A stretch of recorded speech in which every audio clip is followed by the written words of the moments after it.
All right, we are welcoming in one of the greatest SEC linebackers that has played. And it's funny, we interviewed Patrick Willis a couple weeks ago. We got Takeo Spikes, now former Auburn standout, NFL standout, now with the SEC Network, and came in here in some fly bumblebee kicks. Looking great, Takeo. Better know it, baby. I appreciate you taking some time to come see us, brother. No problem. No problem. Always a pleasure to we've been trying to schedule this for a while. For sure. For sure. So I thought it was marvelous that you guys just set up shop right here. Look, Sir. So convenient. got to get in where you fit in. And you get in and you get out. That's The dojo. true, Yeah. for sure, man. It's like what is it? The airborne. Just drop in, get it done, drop right back out. Love it. I want to start, obviously, with Auburn. I'd be remiss if we didn't start with Auburn. You know, you look year 2 with Brian Harsin. We all know the stuff that went down last year, and you know Auburn like I know Auburn. When you look at this roster, because all the stuff on the outside don't matter, it comes down to the players on the field and how they're getting trained and how they're getting developed. Where do you see them right now? Because SEC, I'm looking around, Takeo, and it ain't getting easier. I was concerned. Honestly, I really was concerned up until today. Really? And I'm not saying that we're about to win the SEC. You know, I hope so. But I was more so concerned, is the division still there with the players and the coaches? Yeah. Is the division still there with the coaches or coach and boosters? And so now, you know, after having some time to speak with Coach Harsin and just to hear his insight, talk to some of the players that they brought up today, I really feel good about the continuity and the not togetherness, but everybody seems to be in a cohesive state, on the same page. Swimming in players, one direction. yeah, everybody's on one direction. I think that's where a lot of the misfortune had came last year, is because he was trying to come in and reset culture. He was trying to install his culture. And it's hard to do that when you've been doing something a certain way for so many years. And now looking back on it, I understand it and I get it. But more importantly, the players have bought into what he's selling. And now I feel like he's got a coaching staff to where not only, I felt like last year's coaching staff was competent, but do they really get along, or is the messaging on the same page as the head coach wants it to be? And that's where I see it's different this year. And so now when we fast forward to the season or even into training camp, we got to look at it and see, okay, how is the quarterback room going to play out? And then you also got to look at what type of brand of football Auburn is going to play this year. Are we going to be physical with an F? That's what Mike Singleton that's exactly right. Physical with an F. Physical like with an F. And then, you know, can we be efficient in everything that we do? Special teams in 3 parts of the game. Special teams. He talked about putting starters on special teams. And I know all of the good teams, in order to have special teams to play at a high level, you got to put your starters out there. Julio Jones ran down on kickoff for the first 2 years for Alabama. People don't remember that. Yeah. Saban does the same thing. And Takeo, again, obviously it's about the players, but something that bothers me, and I don't know how you get over this hump, is that I look at Alabama and Nick Saban, he has full control. It all goes through him. The buck stops with him. I look at Georgia and Kirby Smart. He has full control. Billy Napier wasn't going to take that Florida job unless Scott Strickland gave him full control. Jimbo has full control. Lane has full control. I still highly doubt that Auburn is going to give Brian Harsin full control. And when you don't have full control, I don't know how Auburn can be excellent. Yeah. Now, is Auburn going to win the national championship every year? No. But it has the potential to be a dominant force year in and year out, not just at Jordan-Hare, but everywhere else. How do you get to that level? Or how do you bridge that gap with Alabama and Georgia and looking like A&M? If Sam Pittman, Arkansas, full control, if you don't have full control? Winning cures everything. Okay. And I think that's the main objective when you look at Coach Harsin. Yeah. In order for him to get more, he has to win. Yeah. And that's no surprise. It wasn't a surprise when Gus Malzahn came. He didn't have full control.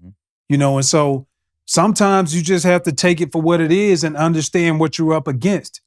And until you find a way to get a little bit more control, until you find a way to wouldn't say manipulate the system. Leverage. But you got to leverage the system. Yeah. You have to be able to leverage it in order to make it look in your vision or fit your vision. Love that answer. Man, I read 2 stats about you recently. The first one was that you were one of 7 NFL linebackers all time to have more than 200 career starts. And as if I couldn't be more impressed, the second stat was that you were a team captain 13 out of 15 seasons. That's incredible. Do you have any advice for some of the younger fans who listen to us on how they can be better leaders and get the most out of their teammates? Be authentically you. I think that's the first thing that I would say, because anybody can make a lot of noise. Anybody can be a locker room lawyer, locker room politician. Mm-hmm. But if you're not real to yourself and just real, like, people can see right through it. For sure. Mm-hmm. And then I would say the second thing is, for me, I never would ask anybody to do something that I wasn't willing to do, or if I haven't done it already. Yep. And I did everything. And so, you know, if you take that same type of approach and know that, you know, you can't be a general when you're walking in a private's boots. Mm. So, you know, you got to be willing to feel the pulse of what the people go through. And that was something that I've been blessed with, that, to be able to know and feel and to go through things.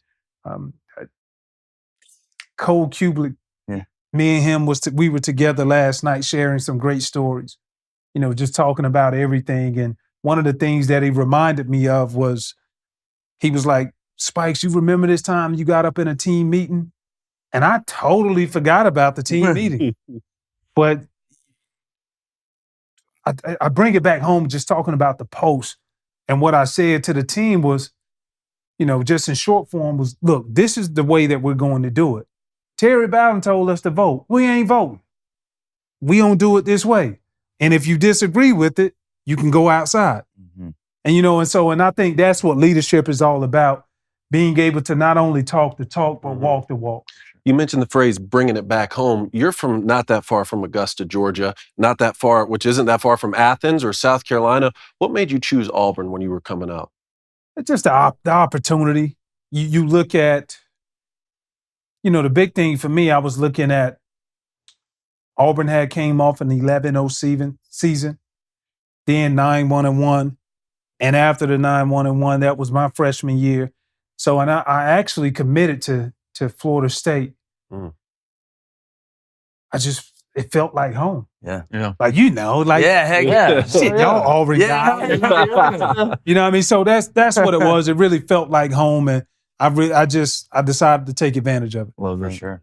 Well, I'm not going to ask you anything about an SEC team, but I'm going to ask you something about Takeo Spikes. First week in the SEC network, how was it? SEC Media Days, were you surprised by anything? Is it everything you expected? You looking for guards pulling? Like, I was surprised, and the takeaway I would say, number one, is the magnitude of where Media Day really is now. Mm-hmm. You know, it's on another level. And to be working, to be talent, interviewing the talent was next level for me. And it was one of the hardest things that I've had to do in my 10 years of retirement. Why? Is because I was covering pro football all of these years. And now you just, when they give you the call and say, hey, you're hired. When do I start? 8 days. Okay. So to be able to crunch in a short amount of time period, you know, now I keep up with the SEC and I still watch. Yeah. But you watch highlights, you don't watch games, which makes it harder to feel the pulse of the game.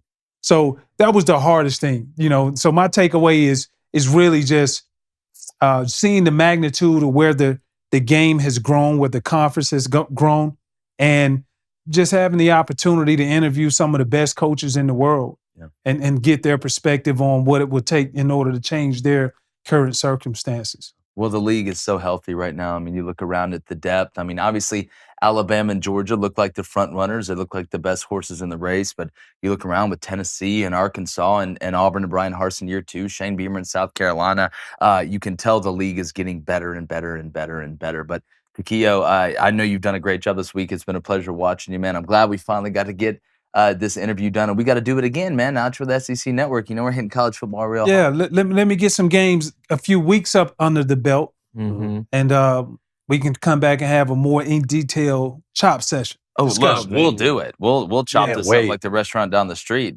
And you got to see Peter Burns' mustache. I did before he cut it all off. That's exactly right. But no, it's somebody else supposed to. Yeah, he was supposed to be. Okay, look, we can do this if y'all want to. No, I'm not. Y'all want to walk down this road? No, we're not going to walk down it right now. But just know you made a promise. And I did make a promise, and I'm going to keep the promise. The opportunity. So what was the promise? Okay, the promise was this: when Peter Burns came on, I told him that I would shave mine when we put Peter Burns' interview out in the show. And have we done that yet? You're going to shave yours and keep a mustache? Yeah, I'm going to keep the mustache. When we put Peter Burns out on the show, I'm going to shave it and keep the mustache. Okay. All right. That was the deal. You heard him.